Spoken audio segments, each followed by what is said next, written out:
Kisah Para Rasul pasal 23. Sambil menatap anggota-anggota Mahkamah Agama, Paulus berkata, "Hai saudara-saudaraku, sampai kepada hari ini aku tetap hidup dengan hati nurani yang murni di hadapan Allah."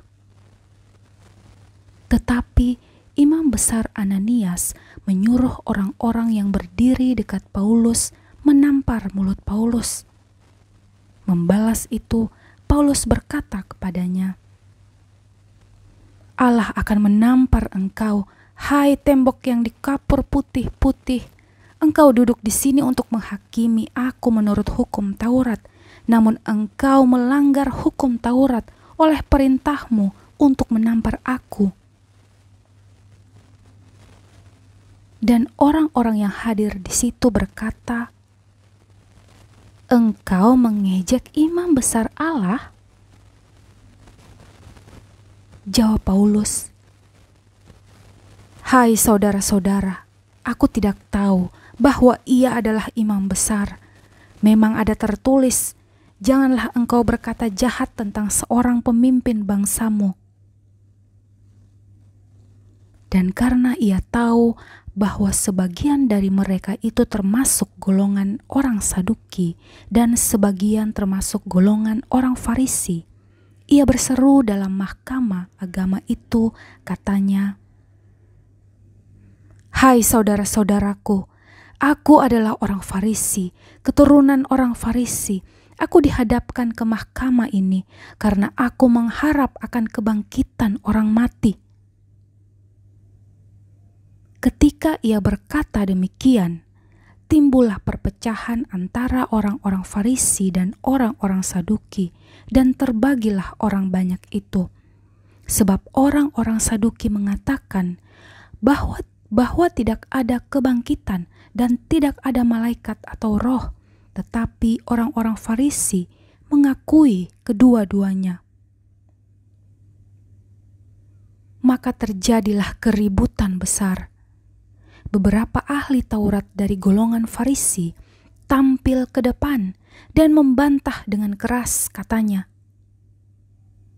"Kami sama sekali tidak menemukan sesuatu yang salah pada orang ini. Barangkali ada roh atau malaikat yang telah berbicara kepadanya." Maka terjadilah perpecahan besar sehingga kepala pasukan takut kalau-kalau mereka akan mengoyak-ngoyak Paulus.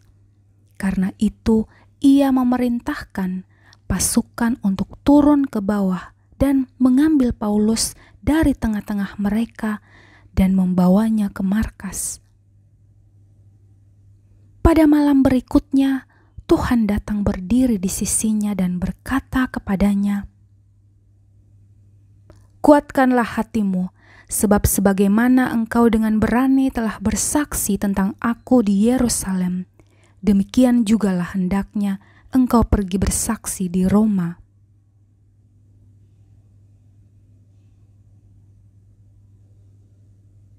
Ayat 12-22. Komplotan orang-orang Yahudi.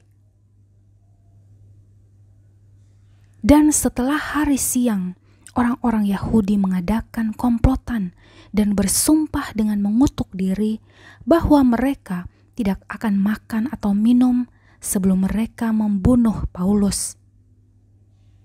Jumlah mereka yang mengadakan komplotan itu lebih daripada 40 orang. Mereka pergi kepada imam-imam kepala dan tua-tua bangsa Yahudi dan berkata, "Kami telah bersumpah dengan mengutuk diri bahwa kami tidak akan makan atau minum sebelum kami membunuh Paulus. Karena itu, hendaklah kamu bersama-sama dengan Mahkamah Agama menganjurkan kepada kepala pasukan supaya ia menghadapkan Paulus lagi kepada kamu, seolah-olah kamu hendak memeriksa perkaranya lebih teliti, dan sementara itu kami sudah siap sedia untuk membunuh dia sebelum ia sampai kepada kamu."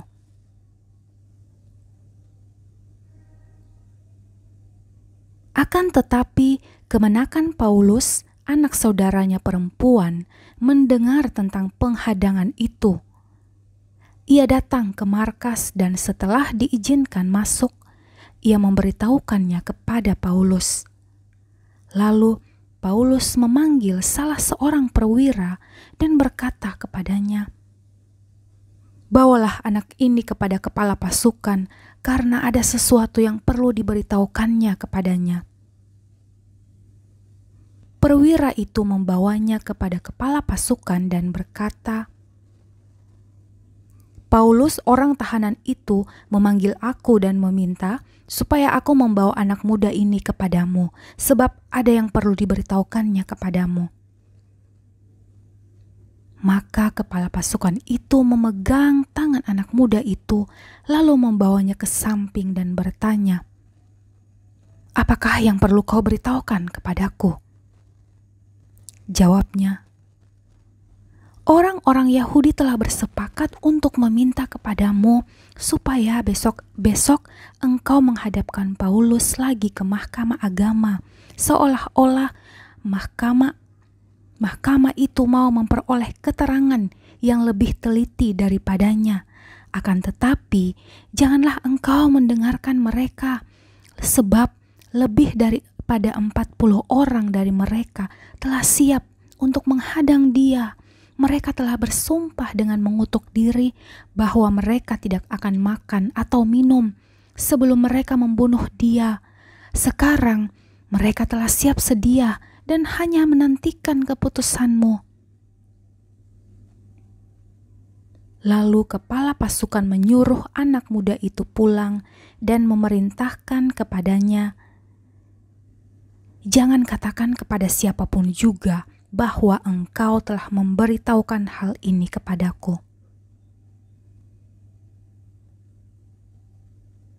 Ayat 23-35, Paulus dipindahkan ke Kaisarea.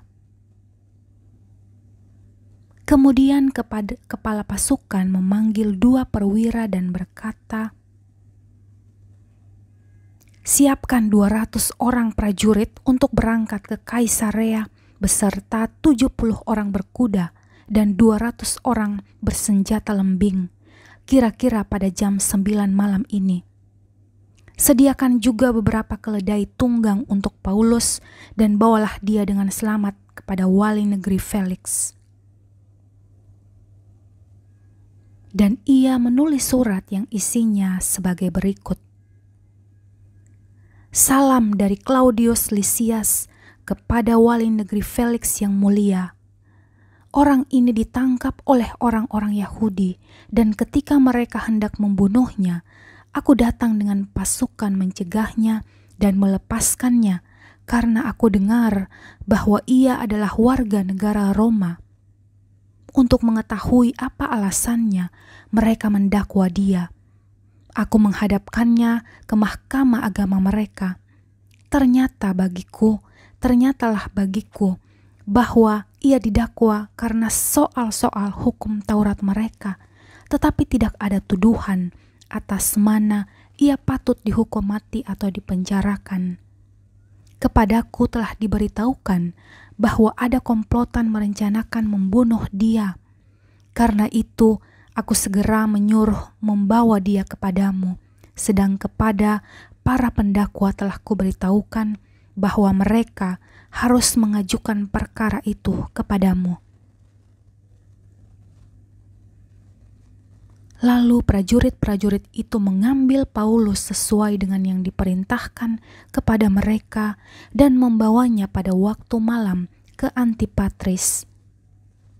Pada keesokan harinya, mereka membiarkan orang-orang berkuda dan Paulus meneruskan perjalanan, dan mereka sendiri pulang ke rumah. Setibanya di Kaisarea, orang-orang berkuda itu menyampaikan surat itu kepada wali negeri serta menyerahkan Paulus kepadanya. Dan setelah membaca surat itu, wali negeri itu menanyakan Paulus dari provinsi manakah asalnya. Dan ketika ia mendengar bahwa Paulus dari Kilikia, ia berkata, "Aku akan memeriksa perkaramu bila para pendakwamu juga telah tiba di sini." Lalu ia menyuruh menahan Paulus di istana Herodes.